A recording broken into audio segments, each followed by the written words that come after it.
la madre y la última migaja de esperanza de su hijo. Y un hombre de negocios al que el mundo solo conoce por su dinero. Pero él, con su corazón, escucharía, y con ese susurro, las vidas cambiarían para siempre. Prepárense para un milagro más allá de lo que los ojos pueden ver. Las frías calles de Madrid, bañadas por la luz incierta del amanecer, eran el único hogar que conocían Isabella y su pequeña Sofía. Cada mañana, el rocío de la noche se aferraba a la ropa fina de Isabella y al pequeño abrigo de Sofía, recordándoles la cruda realidad de su existencia. Isabella, una joven madre que había llegado a la capital en busca de una vida mejor, se encontró atrapada en un laberinto de burocracia y mala suerte después de perder su empleo en una cafetería. Su esposo había desaparecido años atrás, dejándola sola con una hija que ahora tenía apenas 5 años. Su vida se había convertido en una rutina agotadora: rebuscar comida en los contenedores del barrio de Lavapiés, dormir acurrucadas en portales de edificios antiguos para protegerse del viento gélido, y esquivar la indiferencia de una ciudad que, aunque vibrante, parecía no ver a sus invisibles habitantes.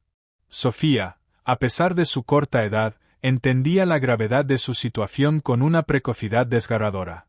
Sus ojos grandes y marrones, a menudo velados por una tristeza profunda, reflejaban la madurez forzada por la calle, la necesidad de crecer demasiado rápido para sobrevivir. Pero aún así, conservaba la inocencia frágil de un niño, a veces señalando una mariposa que pasaba revoloteando sobre un macetero o riendo con la espontaneidad pura de una burbuja de jabón que escapaba de las manos de algún niño privilegiado jugando cerca. Su sueño más grande, susurrado en las noches más frías, era simple, casi doloroso en su sencillez: una cama calentita y un techo que no dejara pasar el frío ni la lluvia, un lugar donde no tuvieran que despertarse sobresaltadas por el ruido de la ciudad o la amenaza de los extraños. Isabella se aferraba a ese sueño, a esa tenue hebra de esperanza, aunque cada día la fe se hiciera más difícil de mantener, desvaneciéndose como el aliento en el aire helado. Mientras tanto, en un mundo de cristal y acero, muy por encima de las realidades de la calle, Alejandro Vargas, un magnate inmobiliario de renombre, vivía una vida de opulencia desmesurada. Su nombre era sinónimo de éxito, innovación y una fortuna colosal. Sus ojos, sin embargo, desde el día de su nacimiento, no podían percibir la luz del sol, la magnitud de sus propios rascacielos ni el brillo de los diamantes que adornaban la muñeca de su secretaria. Ciego desde siempre, Alejandro había construido su vasto imperio con una agudeza mental que rozaba lo sobrenatural y una intuición asombrosa, compensando con creces la falta de visión con una percepción agudizada de todo lo que le rodeaba.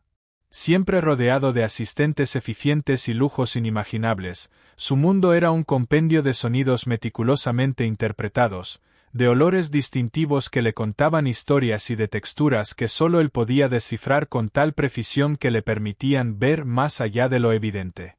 Su rutina diaria era inmutable, casi ritual: reuniones matutinas dictadas por el pulso de los mercados, llamadas a bolsa que movían millones, una comida ligera en su restaurante de confianza donde el chef conocía sus preferencias exactas, y, por la tarde, un paseo tranquilo por los senderos meticulosamente cuidados del Parque del Retiro, acompañado por su fiel asistente y confidente, Carlos. Era en uno de esos paseos, donde la burbuja de su mundo privilegiado se abriría, donde la dura realidad de dos mundos opuestos colisionaría de una manera que cambiaría todo lo que Alejandro creía saber sobre la vida y la humanidad. Esa tarde, el cielo de Madrid estaba cubierto por un manto gris plomizo que amenazaba lluvia inminente. El aire era denso, cargado de una humedad que se calaba hasta los huesos. Isabella y Sofía, buscando un refugio temporal de la inclemencia del tiempo y de la incesante mirada de la ciudad, se habían acurrucado bajo el alero de una antigua librería en la bulliciosa Plaza de la Independencia, un lugar cercano a una de las entradas más concurridas del Parque del Retiro. Sofía tiritaba incontrolablemente, su pequeña nariz roja como una cereza y sus labios azulados por el frío intenso que la consumía. «Mamá, ¿cuándo tendremos un techo?», preguntó con una voz apenas audible, tan fina como el hilo más delicado, aferrándose con sus diminutas manos al brazo de Isabella como si fuera su último ancla en un mar tempestuoso.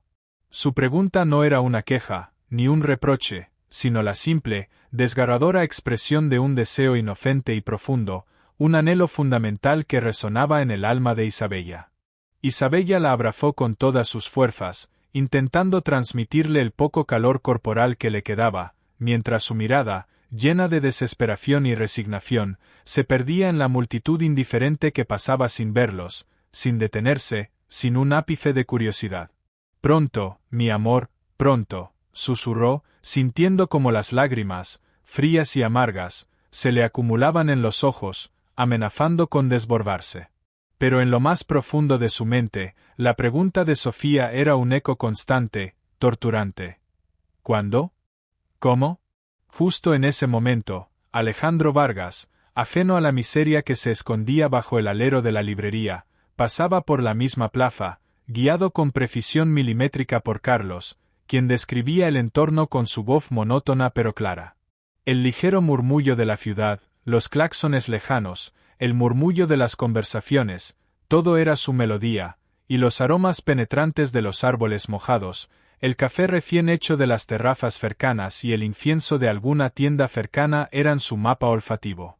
De repente, en medio de ese bullicio urbano, su oído excepcionalmente agudo y entrenado captó un susurro casi imperceptible, una voz infantil tan frágil como un cristal a punto de romperse, una súplica apenas audible. «Mamá, ¿cuándo tendremos un techo?» La voz de Sofía, aunque baja y casi inaudible para la mayoría, atravesó el ruido de la ciudad y resonó en la mente de Alejandro como una campana de alarma, nítida y urgente. Se detuvo en seco, sus pasos firmes cesaron abruptamente. Carlos, su asistente, notó su repentina quietud, una señal inequívoca de que algo había captado la atención de su jefe. «¿Pasa algo, señor Vargas?», preguntó, su voz teñida de preocupación. Alejandro levantó una mano, un gesto casi imperceptible, pidiéndole silencio absoluto. Había escuchado más que palabras. Había captado el matiz de la desesperación más pura, el anhelo inocente y desgarrador en esa voz infantil.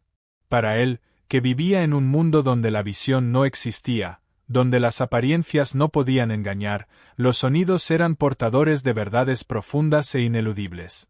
Y esa verdad era de una soledad tan abrumadora y un deseo tan fundamental que le oprimió el pecho. Se acercó un poco más, guiado instintivamente por la dirección del sonido, hasta que pudo oír el suave lamento de Isabella mientras abrazaba a su hija, un lamento que hablaba de resignación y amor maternal desesperado. Con una calma exterior que desmentía la profunda turbulencia que se había desatado en su interior, Alejandro se volvió hacia Carlos. Su rostro, aunque inexpresivo por la ceguera, transmitía una determinación inquebrantable. «Carlos, ¿puedes identificar de dónde viene esa voz?» «La voz de la niña, y de la mujer. Quiero que hables con ellas. Ahora». Carlos, acostumbrado a las peticiones inusuales, a veces extravagantes, de su jefe, asintió sin dudarlo. Se acercó a Isabella y Sofía con una cautela y un respeto poco comunes en las calles de Madrid. «Disculpen», dijo con voz suave, para no asustarlas, «mi jefe, el señor Vargas, les ha escuchado y quisiera saber si necesitan ayuda. Él es ciego, pero su oído es muy sensible». Isabella, en un primer momento, se encogió de hombros, sorprendida y profundamente desconfiada. Estaba acostumbrada a la invisibilidad, a la indiferencia gélida de la gente, no a la atención o la genuina preocupación. Pero la seriedad inquebrantable en el rostro de Carlos, y la imponente pero serena figura de Alejandro a unos pocos metros de distancia, con la cabeza ligeramente inclinada como si la escuchara con cada fibra de su ser, le infundieron una extraña e inesperada confianza. Con la voz entrecortada por el frío, la emoción y la vergüenza, Isabella explicó su situación sin adornos, la pérdida del empleo, la falta de opciones, la odisea burocrática y el miedo constante de la calle, que se aferraba a ellas como una segunda piel. Sofía se aferraba a su madre, observando a Carlos con una curiosidad infantil, pero sin decir una palabra. Alejandro escuchaba cada palabra que Carlos le transmitía, profesando la información con la precisión fría de un ordenador, pero con la profunda empatía de un corazón que, aunque no veía el mundo físico, sentía el sufrimiento humano con una claridad asombrosa. En ese instante, Alejandro Vargas, el magnate, sintió una conexión ineludible con esas dos almas invisibles de la calle. Esa misma tarde, el sonido de las sirenas y el frío penetrante fueron reemplazados por el murmullo tranquilizador de una calefacción y el suave crujido de sábanas limpias. Isabella y Sofía no durmieron bajo el alero de una librería, sino en una pequeña pero increíblemente acogedora pensión que Alejandro había arreglado para ellas con una eficiencia asombrosa. Por primera vez en meses, Sofía durmió en una cama de verdad, envuelta en mantas limpias y suaves, y una sonrisa de pura felicidad, una sonrisa que había estado ausente por demasiado tiempo, se dibujó en sus labios mientras se hundía en un sueño profundo y reparador. Isabella, sentada al borde de la cama, observando a su hija, no podía creer lo que estaba ocurriendo. ¿Era esto un sueño demasiado bello para ser real? La mañana siguiente, el sol de Madrid, aunque débil, se colaba por la ventana. Alejandro Vargas, en un gesto que era inusual incluso para él, las visitó en la pensión. No llegó con grandes discursos ni promesas vacías, ni con la parafernalia habitual de un hombre de su estatus. Simplemente se sentó y escuchó.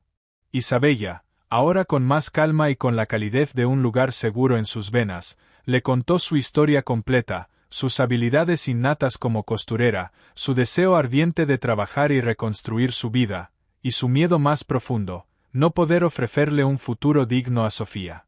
Alejandro, con su mente aguda y pragmática, ya había ideado un plan. En los días siguientes, el señor Vargas no solo les proporcionó un apartamento modesto pero digno en un barrio tranquilo y seguro de Madrid, lejos del bullicio de las calles, sino que también invirtió en una pequeña máquina de coser industrial de última generación y le consiguió a Isabella un puesto de trabajo en un taller de costura que su propia empresa de bienes raíces había adquirido recientemente. No era un simple regalo de caridad, era una oportunidad genuina, una mano tendida con respeto y dignidad, para que Isabella pudiera reconstruir su vida con esfuerzo, talento y orgullo. La vida de Isabella y Sofía dio un giro de 180 grados, una transformación tan radical que parecía sacada de un cuento de hadas, pero era real. Isabella, con un empleo estable y un lugar seguro donde vivir, empezó a recuperar no solo su confianza perdida, sino también su brillo interior. Sus hábiles manos, que antes cosían remiendos para sobrevivir en la miseria, ahora creaban diseños que impresionaban a sus nuevos colegas en el taller, diseños que la hacían sentir valiosa y talentosa. Sofía, por su parte, se matriculó en el colegio del barrio, hizo amigos rápidamente y sus ojos volvieron a brillar con la inocencia, la curiosidad y la alegría propias de su edad, libres de la sombra de la calle. Cada tarde, después de la escuela, corría a abrazar a su mamá, y las noches en su nueva cama, bajo un techo seguro, eran un paraíso, un remanso de paz y tranquilidad. El apartamento se llenó de risas, del aroma reconfortante de comida casera, lo más importante, de la calidez inefable de un hogar, de un lugar al que llamar propio. Alejandro Vargas no volvió a aparecer en sus vidas de manera directa, evitando cualquier tipo de alarde o reconocimiento público, pero su presencia se sentía en cada oportunidad que se les presentaba, en cada pequeña victoria que lograban. Él, a través de sus fundaciones y de forma silenciosa, siguió apoyando a personas en situaciones similares, siempre con discreción, siempre con el corazón como guía. La historia de Isabella y Sofía, aunque no se hizo pública con todos los detalles íntimos, circuló como un susurro esperanzador en los círculos cercanos a Alejandro Vargas y en el pequeño taller de costura. Se convirtió en una leyenda silenciosa, un recordatorio conmovedor de que la verdadera riqueza no se mide en euros o en propiedades, sino en la capacidad de ver y sentir el sufrimiento ajeno, de extender una mano, incluso sin la facultad de la vista. El barrio de Isabella y Sofía, antes ajeno a su presencia, ahora los veía como una parte más de la comunidad, una familia que había superado la adversidad con dignidad y perseverancia. Isabella, con el tiempo, ascendió a jefa de taller, y Sofía, Una brillante estudiante, soñaba con ser arquitecta para diseñar casas donde nadie tenga que vivir en la calle, un sueño nacido de su propia experiencia y deseo de ayudar a otros. Alejandro Vargas, el magnate ciego, siguió construyendo imperios, pero ahora con una visión de vida mucho más amplia y profunda, una que abarcaba no solo edificios y activos, sino también vidas humanas. Su acto de compasión no fue un simple gesto caritativo, fue la chispa que encendió una cadena de eventos positivos, demostrando que a veces, lo único que se necesita es que un corazón puro escuche un simple susurro de necesidad, y el mundo entero puede cambiar, una vida a la vez. La verdadera riqueza, entendió Alejandro, no residía en lo que se poseía, sino en lo que se compartía, en la capacidad de transformar una vida con un acto de pura humanidad y empatía. Y así, la petición de un techo se convirtió en la base de una nueva vida, una lección imborrable sobre la empatía y el poder incalculable de un acto de bondad silencioso que resuena mucho más allá de lo visible.